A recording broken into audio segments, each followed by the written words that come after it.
नमस्ते।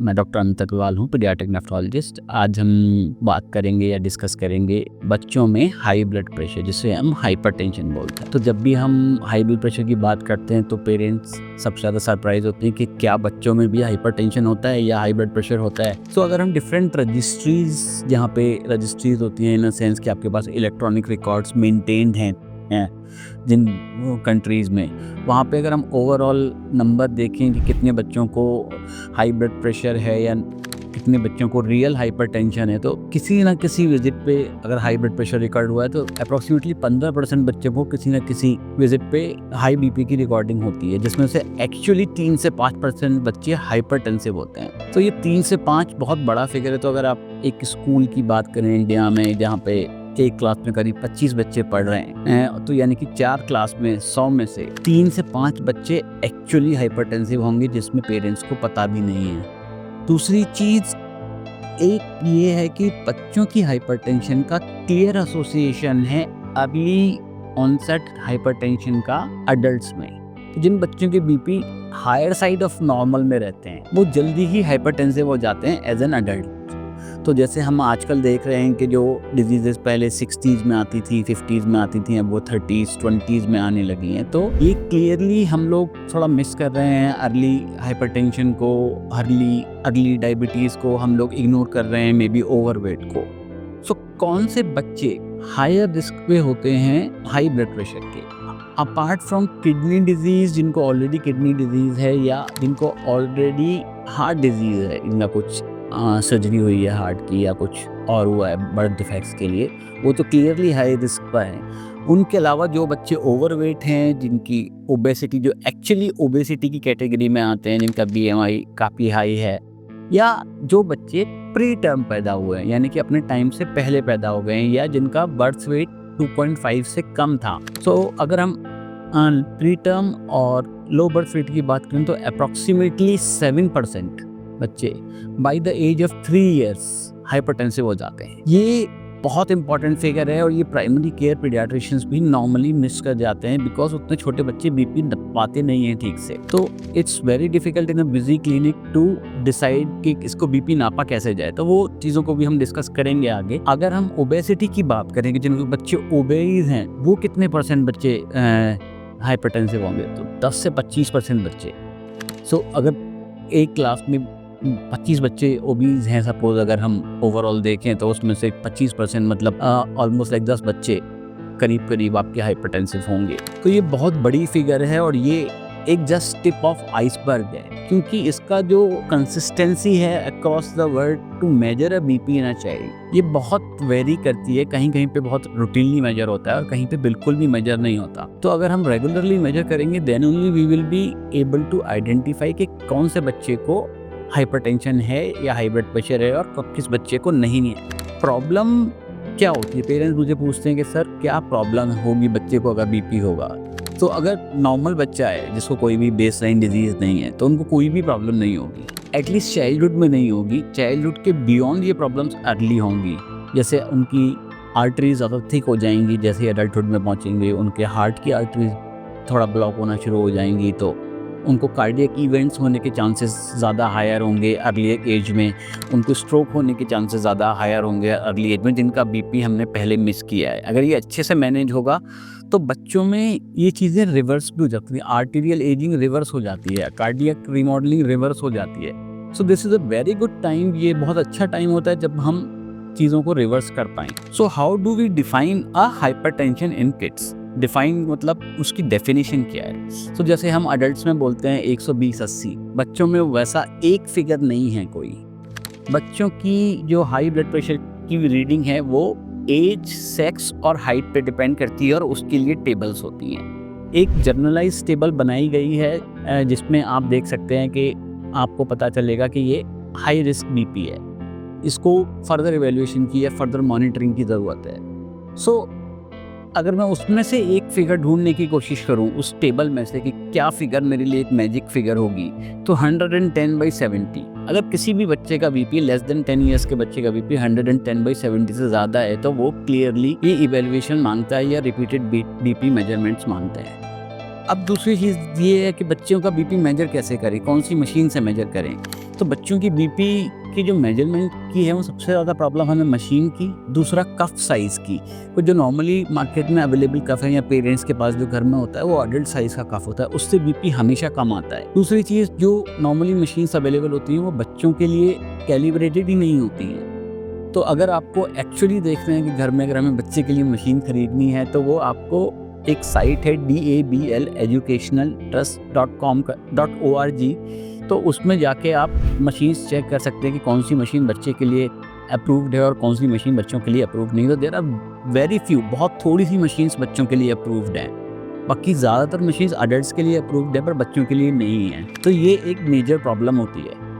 कुछ अगर हम बात करें कि कुछ बच्चों में दवाइयों से भी बीपी बढ़ सकता है, क्या कोई दवाई खाई है कुछ, तो बिल्कुल बढ़ सकता है। स्पेशली जो हमारे नाक के डीकंजेस्टेंट्स होते हैं, जो हम टाइप की जो नाक में दवाइयाँ डालते हैं, नॉट सलाइन वाला वो जिसमें एक्चुअली डीकंजेस्टेंट होता है, या जो कफ सिरप में डीकंजेस्टेंट होता है, वो बीपी बढ़ा सकता है। कैफीन बीपी बढ़ा सकता है।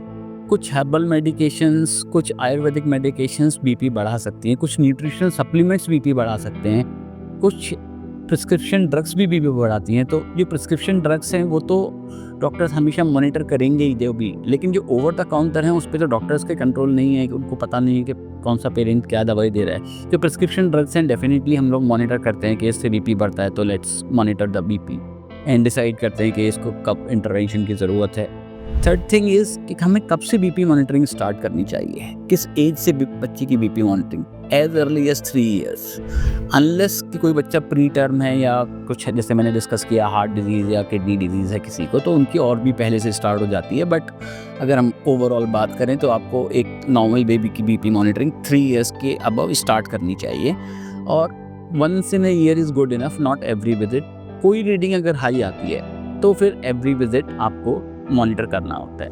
बच्चे का बीपी थॉरो एवेल्यूशन मांगता है, तो इसलिए जब हमें थॉरो एवेल्यूशन यानी काफ़ी सारे टेस्ट करने हैं तो उसमें आपको सबसे पहले ये कंफर्म करना होता है कि सच में बीपी है भी या नहीं। एक रीडिंग या 2 रीडिंग पे हम नहीं जा सकते बच्चों का बीपी और उनको दवा पे नहीं डाल सकते लाइक एन अडल्ट। तो इसके लिए एक टूल होता है ambulatory blood pressure monitoring. Ambulatory blood pressure monitoring का मतलब है कि हम एक कफ बीपी का बच्चों को 24 घंटे के लिए लगा के घर भेज देते हैं। वो 24 आवर्स में हर 20 से 30 मिनट में एक बार बीपी नापता रहता है। इससे हमें बहुत सारी चीज़ों का आइडिया लगता है। नंबर 1, एक तो हमें ये पता चलता है कि कितने परसेंटेज ऑफ बीपी नॉर्मल से हायर रेंज में जा रहे हैं।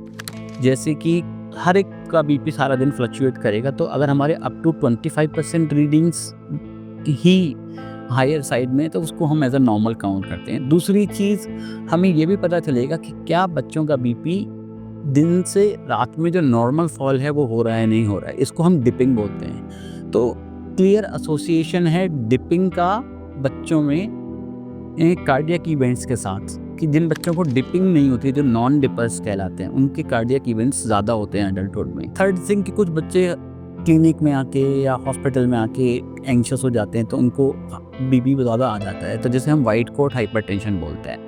उसको कैसे डिसाइड करें कि ये वाइट कोट हाइपरटेंशन है, जितनी बार बच्चा हॉस्पिटल में आ रहा है उतनी बार बच्चे का बीपी हाई है। इसका उल्टा भी पॉसिबल होता है बच्चों में, कि क्लिनिक सेटिंग में नॉर्मल आ रहा है बीपी और घर की सेटिंग में थोड़ा ज़्यादा बीपी आ रहा है, उसको हम मास्क्ड हाइपरटेंशन बोलते हैं।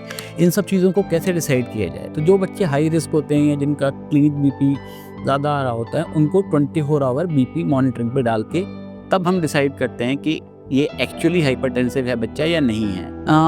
कौन कौन सी ड्रग्स यूज़ होती हैं, कैसे कंट्रोल कर सकते हैं बीपी को, ये चीज़ें हम किसी और वीडियो में ड्रग्स के बारे में जो फार्माकोलॉजिकल मैनेजमेंट है वो डिस्कस करेंगे। करेंटली हम थोड़ा सा डिस्कस करते हैं कि क्या लाइफस्टाइल मॉडिफिकेशन कर सकते हैं या हम क्या डाइट फॉलो कर सकते हैं। सो देयर आर, मतलब एक क्लियर गाइडलाइन है जिसमें हम लोग बोलते हैं कि dietary approaches to stop hypertension dash diet. ये एक इम्पॉर्टेंट मेथड है जिसमें हम क्लियरली डिफाइन देके हमारा कितना फ्रूट्स इंटेक होना चाहिए, कितना ग्रीन लीफी वेजिटेबल होना चाहिए, कितने पल्सेस होने चाहिए, कितना रेड मीट होना चाहिए, कितना ऑयल होना चाहिए, कितने स्वीट्स होने चाहिए, वो क्लियरली डिफाइंड है।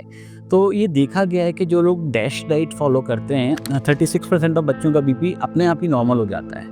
सो टेस्ट डाइट एक इम्पॉर्टेंट आस्पेक्ट है to control the hypertension, not even in children, even in adults. The second thing which comes to the mind is कि बच्चों की फिजिकल एक्टिविटी को कैसे देखा जाए. फिजिकल एक्टिविटी उन बच्चों के लिए स्पेशली ज़्यादा इंपॉर्टेंट होती है जो थोड़े से ओबीज हैं या ओवरवेट हैं. तो ये जो ओवरवेट की डेफिनेशन है, तो अगर हम एवरेज वेट की बात करें बच्चों में, तो वो एज का 3 टाइम्स होता है बियॉन्ड 7 ईयर्स ऑफ एज. तो अगर बच्चा 10 साल का है तो करीब 30-32 किलो का वेट होना चाहिए. लेकिन आजकल हम देखते हैं कि 10 साल के बच्चों का वेट ऑलमोस्ट 50 किलो है, तो वो तो क्लियरली ओवरवेट है. वो हाइट के हिसाब से भी ओवरवेट है. कुछ भी कर लें तो वो वेट तो कम करना ही है. तो वेट कैसे कम होगा? डेफिनेटली डाइट से. And second thing is to make them physically active. Screen time ज़रूरत ही नहीं है बच्चों को स्क्रीन टाइम की, एक्सेप्ट कि आजकल क्लासेस ऑनलाइन होती हैं. उसके अलावा number 2, 60 minutes of vigorous exercise is not just walking, it's a vigorous exercise at least 5 times a week. ये important aspect है कि हफ्ते में 5 घंटे आप vigorous exercise कर रहे हैं, तब आपका बीपी बेटर कंट्रोल होता है. तो lifestyle modification and diet modification 2 major factor हैं जो टोटली हमारे कंट्रोल में हैं, जिसपे हमें कुछ एक्स्ट्रा नहीं करना है, कोई दवाई नहीं खानी है, कोई टेस्ट नहीं करना है, कोई एक्स्ट्रा चीज़ बाय नहीं करनी है. There is no investment in it. It just follow a good habit all throughout आउट. तो ये चीज़ें ज़रूर ध्यान में रखनी होती हैं. और बीपी बिल्कुल भी अनकॉमन नहीं है बच्चों में. डायग्नोसिस करने के लिए एक अप्रूव्ड इंस्ट्रूमेंट होना चाहिए, और जो हम बच्चों को जब दवा स्टार्ट करें उससे पहले एक एम्बुलेटरी ब्लड प्रेशर मॉनिटरिंग होनी चाहिए. Diet and lifestyle modification crux है बीपी के मैनेजमेंट का. इसके बिना कोई भी बीपी मैनेज नहीं होगा, आप कितनी भी मेडिकेशन ऐड करते जाएं. दोनों ही चीज़ें डिफाइन करती हैं कि बीपी का कितना अच्छा कंट्रोल होगा. So hopefully this video will help you in managing the child hypertension. Thank you.